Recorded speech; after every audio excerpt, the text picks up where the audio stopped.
Hello, my name is Carrie Caudle, and welcome to Read Aloud with Ms. Caudle. Today we are reading the incredible book, It Feels Good to Be Yourself, a book about gender identity. Enjoy!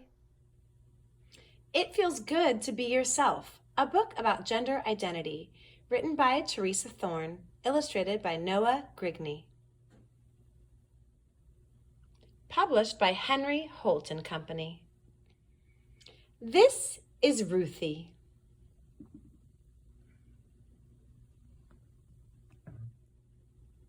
She's a transgender girl. That means when she was born, everyone thought she was a boy until she grew a little older, old enough to tell everyone that she's actually a girl. Girl is Ruthie's gender identity.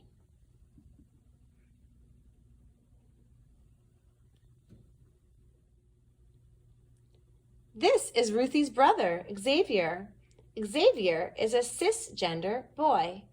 That means when Xavier was born, everyone thought he was a boy, and as he grew older, it turned out everyone was right. He is a boy. Boy is Xavier's gender identity.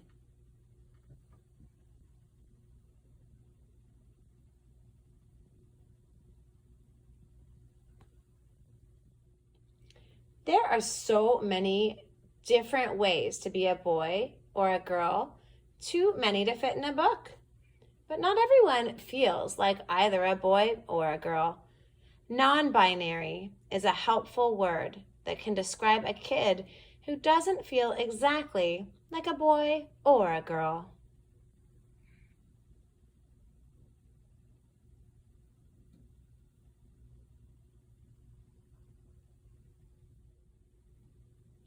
This is Ruthie's friend Alex. Alex is both a boy and a girl.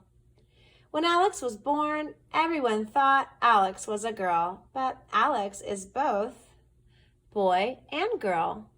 This is Alex's gender identity.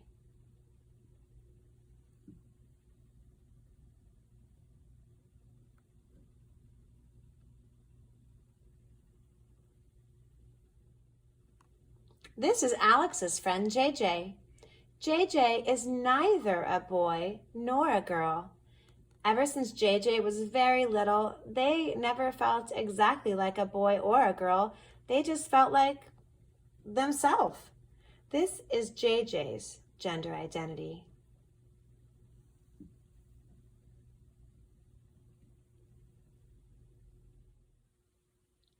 Alex and JJ are both non-binary. Just like there are many different ways to be a boy or a girl, there are many different ways to be non-binary. Too many to fit in a book.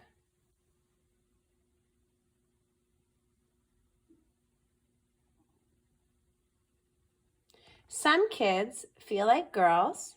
Some kids feel like boys. Some kids feel like a little bit of both, part boy, part girl. Some kids don't feel exactly like a boy or a girl. They feel like neither. Some kids feel that their gender identity isn't always the same. It's often changing. And even with all these possible ways to be, some kids don't feel any of the words they know fit them exactly right. There are a never-ending number of ways to be yourself in the world.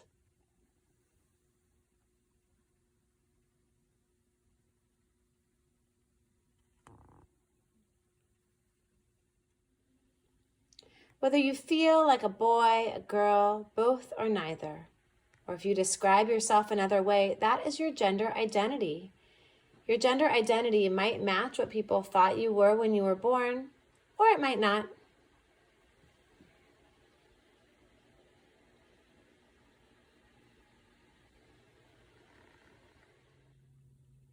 See, when you were born, you couldn't tell people who you were or how you felt.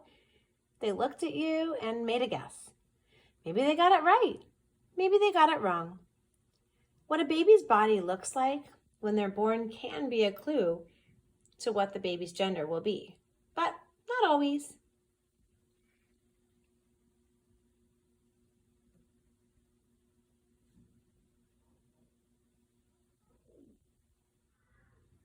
When people guess wrong, it's okay to let them know. Ruthie was 5 when she told her parents, I know you think I'm a boy, but really I feel like a girl. Oops, Ruthie was a girl all along. They just didn't know it at first.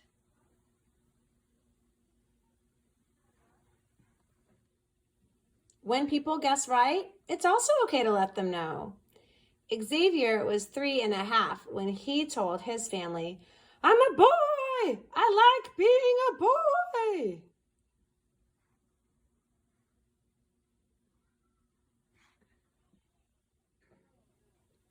You might feel like a boy. You might feel like a girl.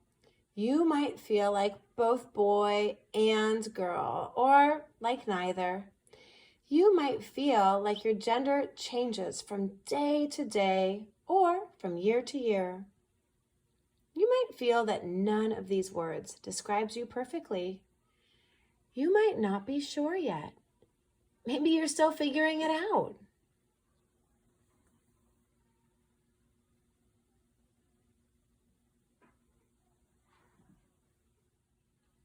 Your feelings about your gender are real.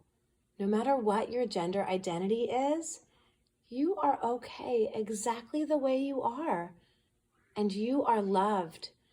It feels good to be yourself, doesn't it?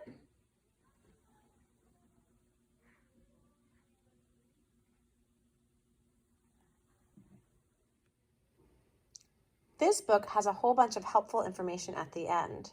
This is great for older kids to read, or grown-ups, or for grown-ups to read to little kids. They have some helpful terms to know, like sex assigned at birth, intersex, gender identity, gender expression, cisgender, transgender, and non-binary. There's a note about pronouns I'll read in a moment, and a list of helpful resources. It continues on to the next page with more helpful resources. Check them out, and an author's note and an illustrator's note. I'm going to come back and read you the note about pronouns, but I encourage you to buy a copy of this book yourself and check out the author's and illustrator's notes and lots of these awesome extra resources. Okay, let's check this out. A note about pronouns. She, her, he, him, they, them, and sie, here are some of the pronouns people of different gender identities may use to refer to themselves and would like others to use when talking to or about them. We can't know for sure what anyone's gender identity is just by looking at them or listening to them speak, and we can't know for sure which pronouns they use either. When we guess or assume and use the wrong words, we can really hurt people. A good first step is to listen. Someone who already knows a person well will probably use the correct pronouns when referring to that person, and we can follow their lead. It can be okay to ask about pronouns, but it is important to be sensitive. It might not be the right time or place to ask, or the person may not be ready to talk about it. If we introduce ourselves and share the pronouns we use, we can make it easier for the person we are meeting to do the same, if they feel comfortable.